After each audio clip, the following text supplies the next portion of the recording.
Hello students, कैसे हैं आप लोग।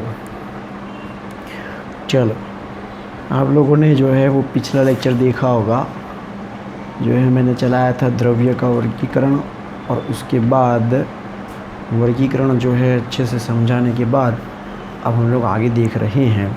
नेक्स्ट टॉपिक है हमारा 1.3, जिसका टॉपिक नाम है द्रव्य के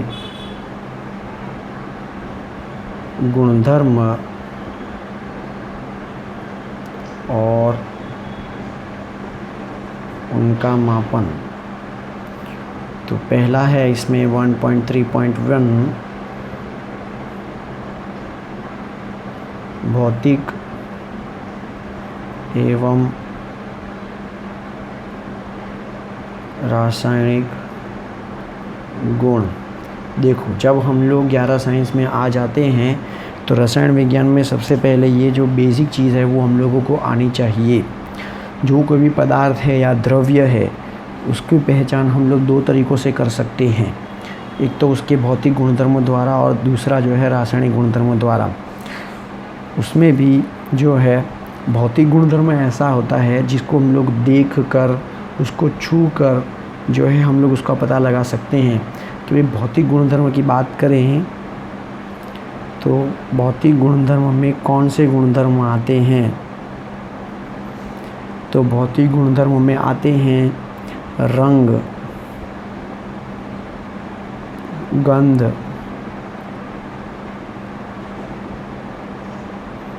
गलनांक,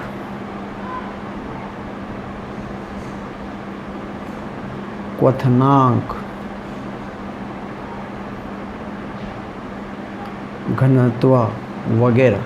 ये सारी चीज़ें जो आती हैं वो भौतिक गुणधर्म में आती है, जिसको हम लोग पहचान सकते हैं देख कर, महसूस करके। लेकिन जो रासायनिक गुण होते हैं,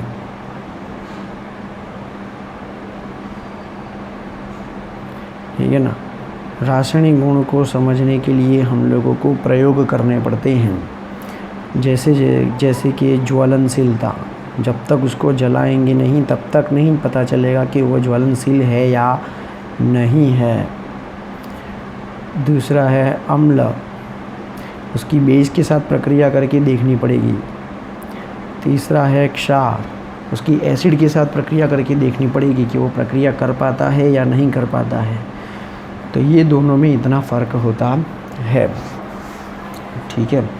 चलो, भौतिक गुणधर्म के बारे में बात करें तो भौतिक गुणधर्मों को पदार्थ की पहचान या संगठन को परिवर्तित किए बिना मापा या देखा जा सकता है, परंतु रासायनिक गुणधर्मों को मापने या देखने के लिए रासायनिक परिवर्तन का होना आवश्यक है। मतलब कि रासायनिक प्रक्रिया करके ही हम लोग रासायनिक गुणधर्मों को समझ सकते हैं। भौतिक गुणों को मापने के लिए रासायनिक परिवर्तन का होना आवश्यक नहीं है, ठीक है। ये तो बात थी हम लोगों को दोनों की। रासायनिक गुणधर्मों के उदाहरण में हम लोगों ने देखा था कि भाई एसिडिकता, बेसिकता और ज्वलनशीलता, ये सारे जो है रासायनिक गुणधर्म हैं। कोई भी रासायन विज्ञानी भौतिक एवं रासायनिक गुणों के आधार पर पदार्थ के व्यवहार का पूर्वानुमान तथा व्याख्या करते हैं, ठीक है ना। हम लोग मतलब कि रसायन विज्ञानी जो भी होते हैं वो पदार्थ के भौतिक और रासायनिक गुणधर्मों को समझकर उनके व्यवहार का पूर्वानुमान लगा सकते हैं कि ये पदार्थ कैसा हो सकता है। चलो, नेक्स्ट टॉपिक हम लोग देख रहे हैं, इसमें भौतिक गुणधर्मों का मापन। रासायनिक गुणधर्म तो हम लोग यहाँ पर अभी देखेंगे नहीं, थोड़ी देर के बाद। पहले भौतिक गुणधर्म पूरा कर लेते हैं। तो पहले हम लोग देख रहे हैं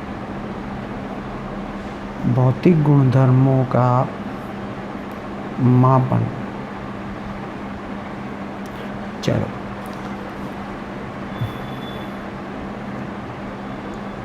वैज्ञानिक अन्वेषण के लिए परिमाणात्मक मापन आवश्यक होता है।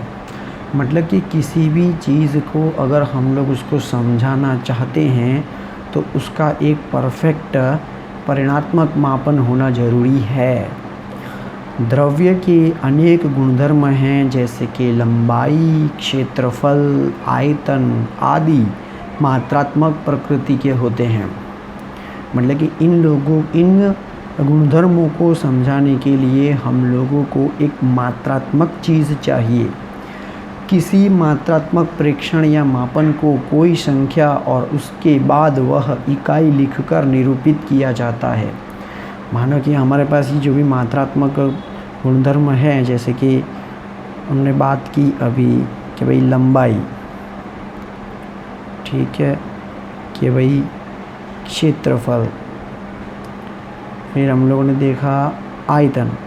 अब इनमें से किसी को भी समझाना हो तो हम लोगों को चाहिए दो चीज़ें।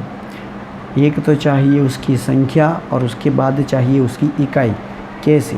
कि मानो कि मेरी लंबाई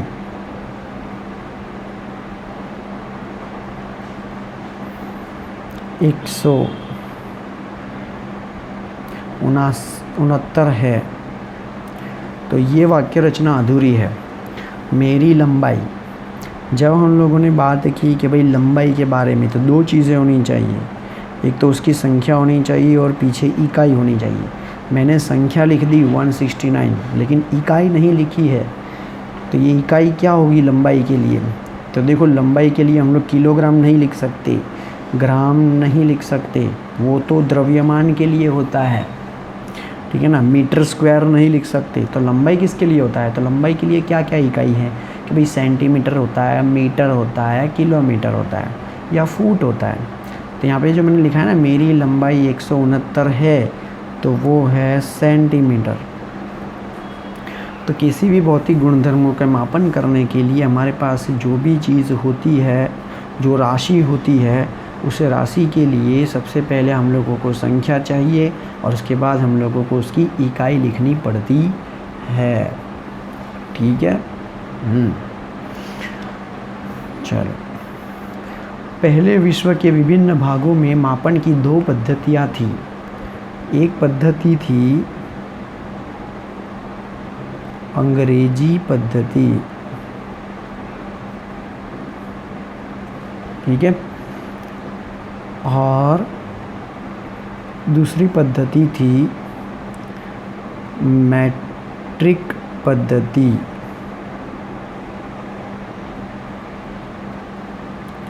मैट्रिक पद्धति जो फ्रांस में 18वीं शताब्दी के उत्तरार्ध में विकसित हुई, अधिक सुविधाजनक थी क्योंकि वह दशमलव प्रणाली पर आधारित थी। बाद में वैज्ञानिकों ने एक सर्वमान्य मानक पद्धति की आवश्यकता अनुभव की। ऐसी एक पद्धति सन 1960 में प्रस्तुत की गई, जिसकी विस्तृत चर्चा हम लोग अभी देख रहे हैं। देखो भाई, पहले के समय में बहुत सारी पद्धतियाँ थी जो भौतिक गुणधर्मों को मात्रात्मक रूप से समझने के लिए इस्तेमाल की जाती थी, ठीक है ना। लेकिन उनमें सभी जगह में थोड़ी थोड़ी कहीं ना कहीं तकलीफ़ आती थी। उसको दूर करने के लिए एक जो है, एक मात्रात्मक पद्धति, एक मानक पद्धति फिक्स की गई, ठीक है ना। वो मैं बता रहा हूँ आपको। तो अब आगे है, चलो आगे देख रहे हैं।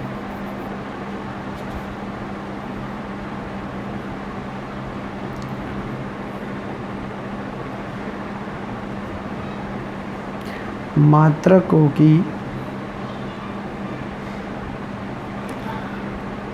अंतरराष्ट्रीय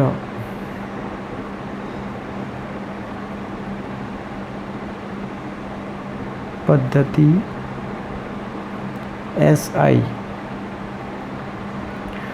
मात्रकों की अंतरराष्ट्रीय पद्धति जिसे फ्रांस में बनाया गया था, तो फ्रांस के अनुसार उसका नाम है फ्रांस में ले सिस्टम इंटरनेशनल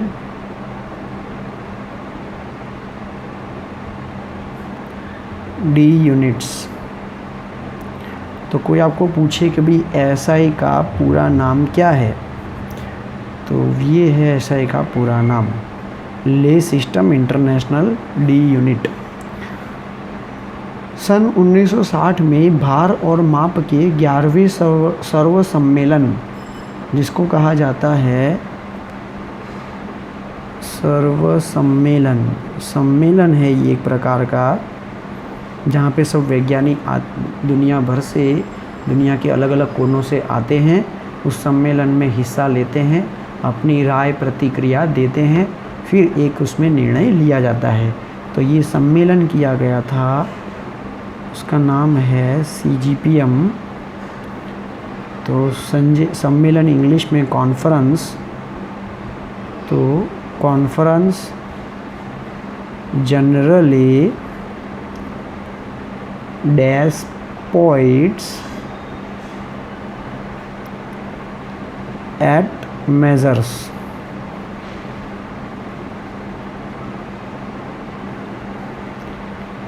एट मेजर्स, ठीक है। तो ये है CGPM का पूरा नाम। SI का पूरा नाम ये रहा, सर्व सम्मेलन जब लगता है कॉन्फ्रेंस, वो कॉन्फ्रेंस का पूरा नाम। तो ये सम्मेलन में स्वीकृत किया गया था।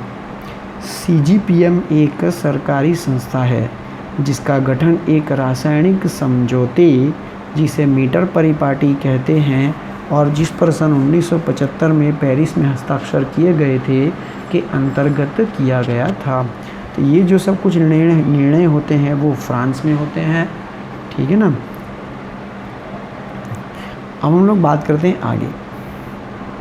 तो ये SI पद्धति के बारे में हमारे पास थोड़ा सा इतिहास था, जिसको इन लोगों ने बताया कि भाई अगर हम लोग, जैसे कि अभी आप लोगों को पता होगा कि चाइना में हर चीज़ उसकी भाषा में होती है, चाहे वो मोबाइल हो, चाहे उसकी एप्लीकेशन हो, चाहे उसके आप लोग उसकी जगह पर चले जाओ तो आप लोगों को इंग्लिश का इस्तेमाल बहुत कम देखने को मिलेगा। वैसे ही अगर हम लोग अमेरिका में जाएं तो सिर्फ इंग्लिश ही इस्तेमाल होगी, फ्रांस में जाओ तो फ्रांसीसी इस्तेमाल होती है, ठीक है ना। रसिया में जाओ तो रसियन ही इस्तेमाल करते हैं, कोरिया में जाओ तो कोरिया वाले अपने देश का जो है वो भाषा का इस्तेमाल करते हैं। फिर जब ऐसे लोग कोई एक जगह इकट्ठा होते हैं और चर्चा विचारणा करते हैं, तब उन लोगों को बहुत दिक्कत आती है, ठीक है ना। इसीलिए इन वैज्ञानिकों ने ऐसा सोचा कि इस तकलीफ़ को दूर करने के लिए हम लोग एक काम करते हैं कि पूरी दुनिया में एक ही पद्धति कर देते हैं, ठीक है ना। हाँ, तो इस तरह से ये एक ही पद्धति डिसाइड हुई जो CGPM कॉन्फ्रेंस में की गई, और SI का पूरा नाम यहाँ पे इस तरह से दिया गया। और पूरा सम्मेलन फ्रांस में हुआ था, इसलिए फ्रांस के हिसाब से ही सब कुछ है, ठीक है। चलो अब हम लोग इन SI पद्धति को पूरा का पूरा समझेंगे, ठीक है। SI पद्धति में 7 आधार मात्रक हैं। SI पद्धति में 7 आधार मात्रक हैं, ठीक है ना। इनके अलावा जितने भी मात्रक हैं वो प्रतिस्थापित किए हुए हैं, ठीक है ना, उनको बनाया गया है। हाँ, कैसे बनाया गया है? इन 7 में से कोई भी मात्रक को, 2 मात्रक को इस्तेमाल करके बनाया गया है। चलो अब हम लोग ये 7 आधार मात्रक देख रहे हैं। ये मात्रक 7 आधारभूत वैज्ञानिक राशियों से संबंधित हैं। अन्य भौतिक राशि जैसे कि गति, आयतन, घनत्व आदि इन राशियों से व्युत्पन्न की जा सकती है। तो हम लोग यहाँ पर जो मात्रक देख रहे हैं वो 7 मात्रक जो है वो आधार रूप से होंगे, और जो दूसरे मात्रक बनाए गए हैं वो व्युत्पन्न मात्रक कहे जाएंगे। आधार मात्रक की SI पद्धति क्या है वो मैं आप लोगों को समझाने का प्रयत्न करता हूँ। चलो तो पहले हम लोग देख रहे हैं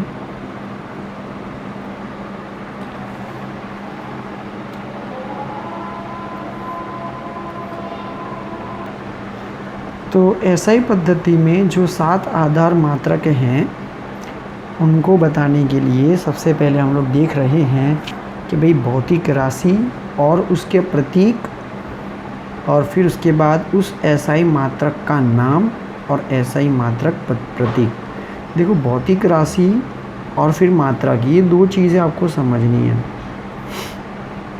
ठीक है ना। भौतिक राशि में क्या क्या आएगा और मात्रक पीछे जो लगता है संख्या के बाद में, उसकी चर्चा हो रही है। सबसे पहले हम लोग आधार भौतिक राशि देख रहे हैं लंबाई। लंबाई के लिए उसका प्रतीक होता है स्मॉल एल। तो लंबाई को बताने के लिए स्मॉल एल, फिर उसका ऐसा ही मात्रक है मीटर, ठीक है ना। तो मीटर को बताने के लिए स्मॉल एम। तो अगर हम लोग बोलें कि भाई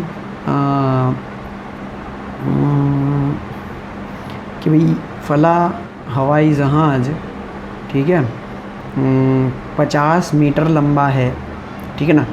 तो हम लोग बोलेंगे कि भाई उस हवाई जहाज़ की लंबाई small L equals to 50 metre है। समझ में आया? चलो नेक्स्ट हम लोग देख रहे हैं द्रव्यमान। द्रव्यमान का प्रतीक है स्मॉल एम और उसका ऐसा ही मात्रक है किलोग्राम। और किलोग्राम का प्रतीक है स्मॉल के स्मॉल जी। चलो भौतिक राशि है समय। समय को बताना है प्रतीक तो टी, तो स्मॉल टी इक्वल्स टू 500, तो मात्रक पीछे लगेगा सेकंड। सेकंड को दर्शाने के लिए स्मॉल एस। चलो उसके बाद है विद्युत धारा। कोई भी वाहक तार में से बह रही विद्युत धारा आई से, कैपिटल आई से बताया जाएगा और उसका मात्रक है, आप लोग पढ़ चुके हो, एम्पियर। एम्पियर के लिए एक प्रतीक होगा कैपिटल ए। चलो आगे है ऊष्मागतिक तापक्रम, ठीक है। ऊष्मागतिक तापक्रम को लिखेंगे कैपिटल टी से और वो होता है केल्विन। आप लोगों ने देखा होगा ना कि भाई आप लोग जो भी सवाल हल करते हो तब तापमान डिग्री सेल्सियस की जगह अब केल्विन इस्तेमाल होने लगा है ज़्यादातर। चलो आगे पदार्थ की मात्रा।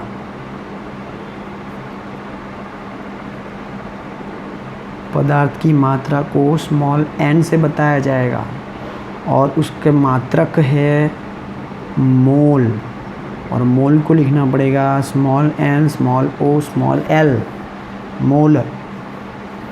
चलो आगे ज्योति तीव्रता। ज्योति तीव्रता होगी कैपिटल आई पैरों में वी और उसका ऐसा ही मात्रक है कैंडेला। इंग्लिश में हम लोग मोमबत्ती को क्या बोलते हैं? कैंडल, ठीक है ना। तो ये हो गया कैंडल, कैंडेला। उसको बताएंगे स्मॉल सी और स्मॉल डी से, सी डी। देखो ये ज्योति तीव्रता क्या है वो मैं आप लोगों को बता दूं कि किसी भी प्रकाश की तीव्रता है, ठीक है ना। जैसे कि मैं आप लोगों को बताऊं कि भाई सेठ हाटी अग्रवाल हिंदी हाई स्कूल की छत के ऊपर अगर मैं एक मोमबत्ती लगाऊं तो उसका प्रकाश आदिनाथ नगर पूरा चमका देगा, ठीक है ना। तो ऐसा नहीं होता है। एक मोमबत्ती से हम लोग जो है कितना प्रकाश ले सकते हैं? एक रूम जितना, उससे ज़्यादा नहीं। बड़ा रूम होगा तो भी थोड़ी दिक्कत तो आएगी। तो वो होती है ज्योत की तीव्रता। हाँ इतना है कि अगर हम लोग हैलोजन लगाएं या फॉक्स लगाएं तो उसका थोड़ा सा एरिया आगे का हम लोग देख सकते हैं, ठीक है ना। 10 मीटर जितना, 20 मीटर जितना, उससे ज़्यादा नहीं हम लोग देख सकते हैं।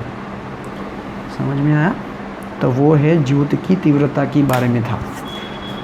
तो ये था आप लोगों का एसआई पद्धति में हम लोगों ने देखा कि भाई एक तो पहले भौतिक राशि 7 हैं, लंबाई, द्रव्यमान, समय, विद्युत धारा, ऊष्मागतिक तापक्रम, ठीक है, पदार्थ की मात्रा और ज्योति तीव्रता। उनके प्रतिक्रमानुसार ये हैं। उनके एसआई मात्रक क्या हैं तो ये रहे। तो मैं अगर आप लोगों को बताऊं उनका एक एग्ज़ाम्पल लेकर मैं आप लोगों को बताऊं कि भाई कि भाई समझो कि मुझे राजस्थान से गुजरात आने में अगर मैं 200 किलोमीटर लंबाई लेता हूँ तो 200 किलोमीटर की दूरी के लिए मुझे समय लगता है t इक्वल्स टू 4 आवर। ठीक है ना। तो समय हो गया t और उसका मात्रक हो गया ये। तो t जो है वो उसकी भौतिक राशि है और ये जो आवर है वो उसका मात्रक है। ठीक है ना। एक आवर में कितने मिनट आते हैं 60। एक मिनट में कितने सेकंड होते हैं 60, तो गुणे 4। ठीक है ना। तो इतना क्या हुआ सेकंड। तो मुझे 200 किलोमीटर अंतर काटने के लिए इतने सेकंड होंगे। तो अंतर काटने के लिए लगने वाला समय स्मॉल t जो भौतिक राशि है और उसका मात्रक होगा सेकंड। बोलो समझ में आया। ठीक है कि भाई पानी का क्वथनांक तो वो तापमान हो गया। तो तापमान होगा कैपिटल T। तो पानी का क्वथनांक कैपिटल T 100 डिग्री सेल्सियस, परंतु उसमें 273 जोड़ देंगे तो 373 केल्विन। ठीक है ना। Capital T capital K। Okay समझ में आया। तो कैपिटल T जो है वो उसकी भौतिक राशि है जो तापमान को बता रही है। ओके। और ये केल्विन जो है वो उसका मात्रक है। ठीक है। तो मैंने आप लोगों को यहाँ पे बहुत अच्छी तरीके से समझाने का प्रयत्न किया है। उसको थोड़ा सा प्रैक्टिस करना, आप लोगों को आ जाएगा। देखो इसको तो जो है आप लोगों को बिल्कुल ही समझना पड़ेगा। अगर ये चीज़ आप लोगों को नहीं आएगी तो फिर आप लोग आगे जो है वो सवाल को कैसे हल कर पाओगे। तो ये सारी चीज़ें आपको आनी चाहिए। ठीक है। अगर मैं कहूँ कि मेरी लंबाई 169 किलोग्राम है तो उसमें गलत क्या हुआ। गलत ये हुआ कि आपने कहा कि लंबाई, लेकिन पीछे मात्रक में आपने लिखा किलोग्राम। किलोग्राम मात्रक तो द्रव्यमान के लिए होता है, लंबाई के लिए तो सेंटीमीटर, मीटर, किलोमीटर वो इस्तेमाल होते हैं मात्रक। समझ में आया।